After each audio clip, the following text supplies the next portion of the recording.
Hello दोस्तों, नमस्ते। कैसे आप सभी? उम्मीद एकदम बढ़िया होंगे, मस्त होंगे। दोस्तों, आज की इस वीडियो के माध्यम से हम समझेंगे। आज है चैप्टर 7 का क्या नाम है? समुद्र की गतियां। समुद्र की गतियां चैप्टर में से हमने कुछ पॉइंट्स कल के वीडियो में समझे और कुछ पॉइंट्स आज की वीडियो में हम समझेंगे। इसमें से पहला पॉइंट हमारा है महासागरीय धारा। महासागरीय धारा किसे कहते हैं?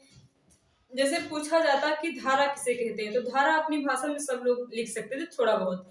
लेकिन अगर महासागरीय धारा थोड़ा पूछ लिया गया, क्वेश्चन थोड़ा सा घुमा के, लेकिन बात वही है, तो आप क्या लिखेंगे कि एक ही दिशा में वे धाराएं जो एक ही दिशा में बहती हैं, उनको हम महासागरीय जलधारा के नाम से जानते हैं। ठीक है, उसके बाद हम जान लेते हैं महासागरीय धाराओं के प्रकार। महासागरीय धाराओं में दो प्रकार होते हैं। कौन से? एक ठंडी जलधारा, दूसरी गर्म जलधारा।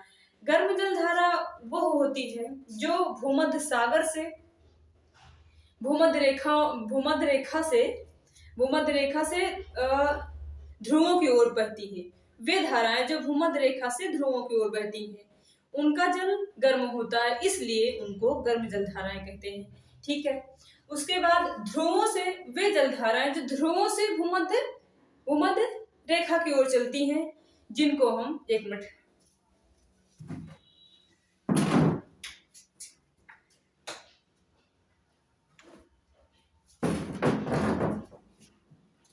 वे जलधाराएं जो ध्रुवों से भूमध्य रेखा की ओर बहती हैं, उनको हम ठंडी जलधाराएं कहते हैं। ठीक है, इतना हमने जाना। उसके बाद नेक्स्ट है गल्फ स्ट्रीम जलधारा। गल्फ स्ट्रीम जलधारा ये अटलांटिक महासागर की सबसे प्रमुख जलधारा है। कहाँ की? ये अटलांटिक महासागर की सबसे प्रमुख जलधारा है। ये गर्म जलधारा है। ठीक है, इसलिए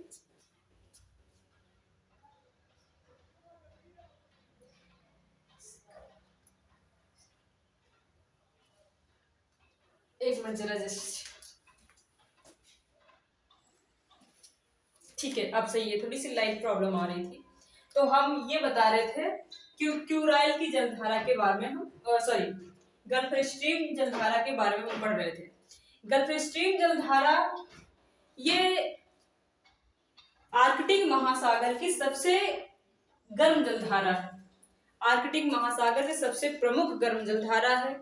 ये जलधारा इतनी गर्म है कि कुछ स्थानों पर जहां पर वर्ष भर हमेशा सर्दियों में, मतलब सर्दियों के मौसम में बर्फ जमी रहती है, लेकिन इस जलधारा के माध्यम से, इसकी वजह से वहां पर बर्फ नहीं जम पाती है। उत्तरी अमेरिका में आप देख लीजिए, हमेशा बर्फ जमी रहती है, लेकिन यह कनाडा के कुछ क्षेत्रों में इसी के प्रभाव से वहां पर बर्फ नहीं जमी रहती, और कनाडा में जो बंदरगाह है वो हमेशा खुले रहते हैं। ठीक है, नेक्स्ट हमारा है क्यूराइल की जलधारा। क्यूराइल की जलधारा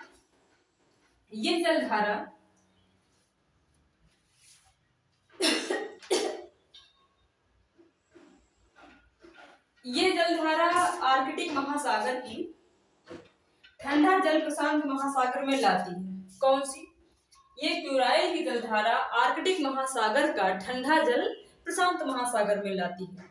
अब जब ठंडी जलधाराएं गर्म जलधाराएं आपस में मिलती हैं, तो कोहरा उत्पन्न होता है, जो बंदरगाहों को, जलयानों को लाने ले जाने में दिक्कत होती है, मुश्किलें इकट्ठा करते हैं। लेकिन जब ठंडी जलधाराएं गर्म जलधाराएं आपस में टकराती हैं, तो कोहरा बनता है, जिसके प्रभाव से एक प्लैंकटन नामक घास उत्पन्न होती महासागरों में, जिसको मछलियां अपना भोजन बनाती हैं।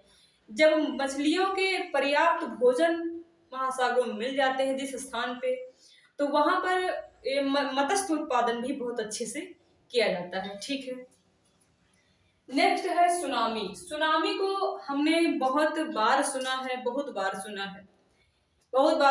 सुनामी किसे कहते हैं? एकदम आसान भाषा में हम समझेंगे। ठीक है,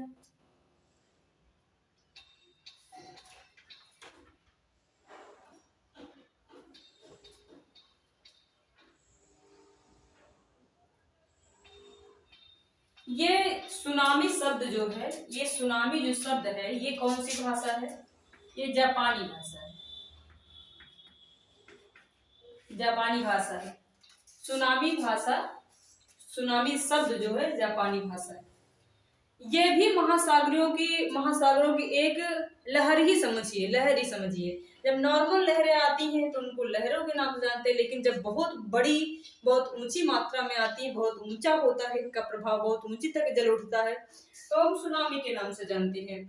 ठीक है, आपने सुना होगा कि उत्तर पूर्वी तट पर 26 दिसंबर 2004 में एक बहुत बड़ा सुनामी आया था, सुनामी लहरें आई थी, इससे बहुत ही जनधन की हानि हुई। ठीक है, तो हमने बस नॉर्मल भाषा में ये आप समझिए कि सागरों में बहुत बड़ी बड़ी लहरें जब उठने लगती है तो उनको हम सुनामी के नाम से जानते हैं। ठीक है, और आपने एक सुनामी हमने सुना था कि 25 दिसंबर 2004 में भारत के उत्तर पूर्वी तट पे आया था सुनामी। कब आया था? 24 दिसंबर 2004 में। ठीक है, जो जिससे बहुत ही जनधन की हानि हुई थी। आज के टॉपिक्स में हमने पढ़ा महासागरीय जलधारा किसे कहते हैं, उसके बाद सागरीय जलधाराओं के प्रकार, ठंडी जलधारा, गर्म जलधारा की विषुवत रेखा से ध्रुवों की ओर जो धाराएं चलती हैं उनका जल गर्म होता है, इसलिए उनको गर्म जलधाराएं कहते हैं। और ध्रुवों से विषुवत रेखा की ओर जो जलधाराएं बहती हैं उनका जल ठंडा होता है, इसलिए उनको ठंडी जलधाराएं कहते हैं। गल्फ स्ट्रीम के बारे में हमने समझा, फिर क्यूराल की धारा के बारे में हमने समझा, लास्ट में हमने सुनामी के बारे में समझा।